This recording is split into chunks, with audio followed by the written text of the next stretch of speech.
తిరుమల శ్రీవారి ఆలయంలో సుప్రభాత సేవకు ప్రత్యేకత ఉంది. ఈ సేవతోనే స్వామివారిని మేల్కొల్పి అలంకరణ, అర్చన నిర్వహిస్తారు. ఆ తర్వాతనే భక్తుల దర్శనాలు ప్రారంభమవుతాయి. అయితే డిసెంబర్ 16వ తేదీ నుంచి ధనుర్మాసం ప్రారంభం కానుంది. దీంతో ధనుర్మాసం మొత్తం సుప్రభాత సేవను రద్దు చేస్తూ టీటీడీ నిర్ణయించింది. సుప్రభాత సేవ స్థానంలో తిరుప్పావై పారాయణం చేస్తారు. ప్రతి ఏటా తిరుమలలో ఇదే ఆనవాయితీ కొనసాగిస్తున్నారు. ఇక వైకుంఠ ద్వార దర్శనంకు వచ్చే భక్తులకు టీటీడీ అన్ని ఏర్పాట్లు చేస్తోంది. ధనుర్మాసం సందర్భంగా శ్రీవారి విశేష కైంకర్యాలు నిర్వహిస్తారు.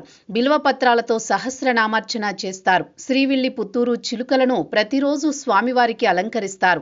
ధనుర్మాసం సందర్భంగా శ్రీవారికి విశేష నైవేద్యాలుగా దోస, బెల్లం దోస, సున్నుండలు, సీరా, పొంగల్ వంటి ప్రసాదాలు నివేదిస్తారు.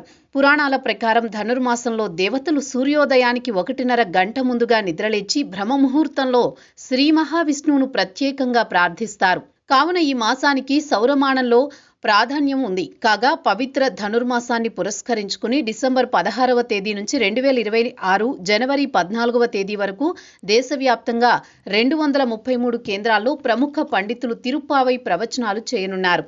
టీటీడీ ఆల్వార్ దివ్య ప్రబంధ ప్రాజెక్టు ఆధ్వర్యంలో ఇందుకోసం ఏర్పాట్లు జరుగుతున్నాయి. ఇందులో భాగంగా తిరుపతితో పాటు ఆంధ్రప్రదేశ్ 76, తెలంగాణ 57, తమిళనాడు 73, కర్ణాటక 21, పాండిచ్చేరి 4, న్యూఢిల్లీ, ఒడిశాలో ఒక్కో కేంద్రంలో తిరుప్పావై ప్రవచనాలు నిర్వహించనున్నారు. తిరుమల శ్రీవారి ఆలయంలోనూ ధనుర్మాసంలో సుప్రభాతం బదులుగా తిరుప్పావై నివేదించడం విశేషం. తిరుపతిలోని అన్నమాచార్య కళామందిరం, కేటీ రోడ్డులోని శ్రీ వరదరాజస్వామివారి ఆలయంలో తిరుప్పావై ప్రవచనాలు పారాయణం చేస్తారు. 12 మంది ఆల్వారులలో ఒకరైన శ్రీ గోదాదేవి ధనుర్మాస వ్రతం చేస్తారు. ఈ వ్రతం చేయడం వల్ల దేశం సమృద్ధిగా, సుభిక్షంగా ఉంటుంది. ఈ నెల 30వ తేదీ నుంచి 10 రోజుల పాటు వైకుంఠ ద్వార దర్శనం కోసం టీటీడీ టోకెన్లు జారీ చేసింది. సామాన్యులకు దర్శనం కల్పించే విధంగా ఏర్పాట్లు చేసినట్లు టీటీడీ వెల్లడించింది.